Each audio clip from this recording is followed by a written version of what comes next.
कई महीनों तक चले आरोप, कटाक्ष, तकरार और दूरियों के बाद अब एक बार फिर अमेरिका में एक अनपेक्षित अध्याय लिखा जा रहा है। वो दो चेहरे जो एक दूसरे पर शब्दों के तीर चला रहे थे, अब न सिर्फ एक दूसरे के साथ दिख रहे हैं, बल्कि धीरे धीरे अपने रिश्ते को नई दिशा भी दे रहे हैं। पिछले 6 महीनों के मतभेदों के बाद एलन मस्क और अमेरिकी राष्ट्रपति डोनाल्ड ट्रंप के बीच बढ़ती नजदीकियों ने अमेरिकी राजनीति से लेकर टेक इंडस्ट्री तक खलबली मचा दी है। सोशल मीडिया पर खुलेआम होने वाली बयानबाजी अब दोस्ती के इशारों में बदल रही है और दोनों की ये नई बॉन्डिंग कई सवाल नहीं बल्कि कई संभावनाएं खोल रही है। मैं ऐसा क्यों कह रही हूँ, चलिए जानते हैं। आप देख रहे हैं द हिंदी टॉप और मैं हूँ आपके साथ सामिया खान। एलन मस्क हाल के दिनों में लगातार ट्रंप की नीतियों और बयानों को सार्वजनिक रूप से रिपोस्ट कर रहे हैं। जब ट्रंप ने अमेरिका में थर्ड वर्ल्ड देशों से आने वाले लोगों पर रोक लगाने की बात कही, तो ये बयान पहले अभिनेता जेम्स वुड्स ने साझा किया और फिर एलन मस्क ने उसे रिपोस्ट कर दिया। 27 नवंबर को भी मस्क ने एक ऐसा ही वीडियो शेयर किया जिसमें ट्रंप अफगान शरणार्थियों पर बोल रहे थे। इससे पहले 25 नवंबर को उन्होंने ट्रंप का एक और वीडियो साझा किया था और साफ लिखा था कि राष्ट्रपति बिल्कुल सही हैं। इन पोस्ट से संकेत दिए जा रहे हैं कि रिश्तों में बर्फ अब पिघल चुकी है। नवंबर की शुरुआत में तो कहानी और दिलचस्प हो गई जब एलन मस्क व्हाइट हाउस में आयोजित एक रात्रि भोज में शामिल हुए। ये रात्रि भोज सऊदी अरब के क्राउन प्रिंस मोहम्मद बिन सलमान के सम्मान में आयोजित किया गया था। इस डिनर में एनडीए के जेनेस हुआंग और एप्पल के टिम कुक जैसे दिग्गज मौजूद थे, लेकिन सबकी नजरें मस्क और ट्रंप की मुलाकात पर टिक गई।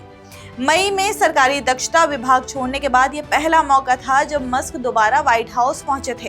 रात्रि भोज के बाद मस्क ने सोशल मीडिया पर ट्रंप को धन्यवाद दिया और अगले ही दिन ट्रंप ने कहा कि एलन, तुम बहुत भाग्यशाली हो कि मैं तुम्हारे साथ हूं। मगर नजदीकियों की ये कहानी इतनी सीधी नहीं थी। सितंबर में दोनों की पहली सार्वजनिक मुलाकात एरिजोना कार्डिनल्स स्टेडियम में हुई, जहां वो एक स्मृति आयोजन में मौजूद थे। एलन मस्क और व्हाइट हाउस दोनों ने उनकी मुलाकात की फोटो पोस्ट की। तस्वीर में दोनों आराम से बात करते दिख रहे थे। ट्रंप ने भी कहा कि एलन मस्क हेलो कहने आए थे, ये अच्छा था, हमारा रिश्ता हमेशा से बहुत अच्छा रहा है। इन बयानों ने साफ कर दिया कि मतभेदों की गर्मी कम होने लगी है। हालांकि ये वही दो लोग हैं जिनके बीच विवाद की शुरुआत तब हुई जब डोनाल्ड ट्रंप के दूसरे कार्यकाल में एलन मस्क को सरकारी दक्षता विभाग का प्रमुख बनाया गया था। इस विभाग की जिम्मेदारी सरकारी खर्च में कटौती करना था, लेकिन इस दौरान one big beautiful bill act पेश किया गया और मस्क ने इसका विरोध किया। उनका कहना था कि ये बिल फेडरल घाटा बढ़ा देगा और विभाग का मूल लक्ष्य पूरा नहीं होगा। मई में उन्होंने विरोध जताते हुए पद से इस्तीफा दे दिया। विवाद यहाँ तक बढ़ा कि एलन मस्क ने यह भी आरोप लगा दिया कि ट्रंप का नाम जेफरी एप्स्टीन की लिस्ट में था और इसी वजह से इसे सार्वजनिक नहीं किया जा रहा। बात और बिगड़ी जब 4 जुलाई को मस्क ने अपनी नई अमेरिका पार्टी बनाने का ऐलान कर दिया, लेकिन फिर वही कहानी बदली। अक्टूबर में ट्रंप ने एक बयान दे दिया कि विवाद एक स्टूपिड मूवमेंट था और उन्होंने हमेशा मस्क को पसंद किया है। ये बयान सुलह की पहली सीढ़ी साबित हुआ। इसके बाद नवंबर में डिनर, रिपोस्ट का सिलसिला और लगातार पब्लिक सपोर्ट ने दोनों को फिर करीब ला दिया।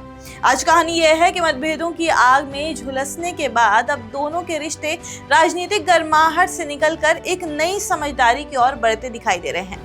टेक इंडस्ट्री, राजनीति और कूटनीति, तीनों जगह ये मेल दुनिया भर में चर्चा का विषय बना हुआ है। जहां एक तरफ मस्क लगातार ट्रंप की नीतियों को सही ठहरा रहे हैं, वहीं ट्रंप भी मस्क को अपने भरोसे के लोगों में शामिल करते दिख रहे हैं। आने वाले महीनों में ये रिश्ता अमेरिकी चुनावों से लेकर वैश्विक समीकरणों तक कई प्रभाव डाल सकता है। आपकी इस पे जो भी राय है हमें कमेंट्स करके जरूर बताइए और ऐसे ही और जानकारी के लिए आप हमारे चैनल द हिंदी टॉप को सब्सक्राइब कर लें। इसके अलावा आप हमें एक्स, फेसबुक और इंस्टाग्राम पर भी फॉलो कर सकते हैं।